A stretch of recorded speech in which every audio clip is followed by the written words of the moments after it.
சங்கீதம் 65. தேவனே, சீயோனில் உமக்கான துதியானது அமைந்து காத்திருக்கின்றது.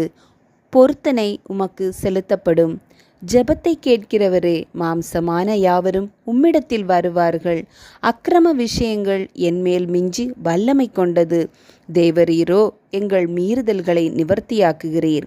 உம்முடைய பிரகாரங்களில் வாசமாயிருக்கும்படி நீர் தெரிந்து கொண்டு சேர்த்து கொள்கிறவன் பாக்கியவான்.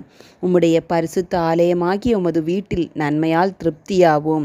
பூமியின் கடையாந்திரங்களிலும் தூரமான சமுத்திரங்களிலும் உள்ளவர்கள் எல்லோரும் நம்பும் நம்பிக்கையாயிருக்கிற எங்கள் இரட்சிப்பின் தேவனே, நீர் பயங்கரமான காரியங்களை செய்கிறதினால் எங்களுக்கு நீதியுள்ள உத்தரவு அருளுகிறீர்.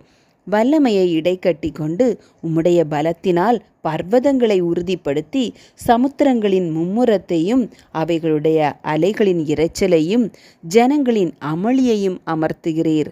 கடையாந்திர இடங்களில் குடியிருக்கிறவர்களும் உம்முடைய அடையாளங்களின் நிமித்தம் பயப்படுகிறார்கள்.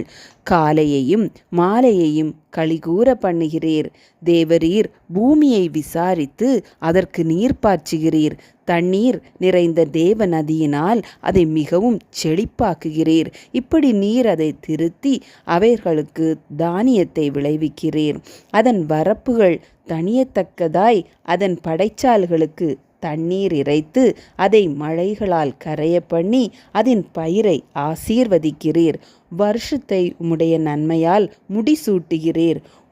உமது பாதைகள் நெய்யாய் பொழிகிறது. வனாந்தர தாபரங்களிலும் பொழிகிறது. மேடுகள் சுற்றிலும் பூரிப்பாகிறது. மேய்ச்சலுள்ள வெளிகளில் ஆடுகள் நிறைந்திருக்கிறது. பள்ளத்தாக்குகள் தானியத்தால் மூடியிருக்கிறது. அவைகள் கெம்பீரித்து பாடுகிறது.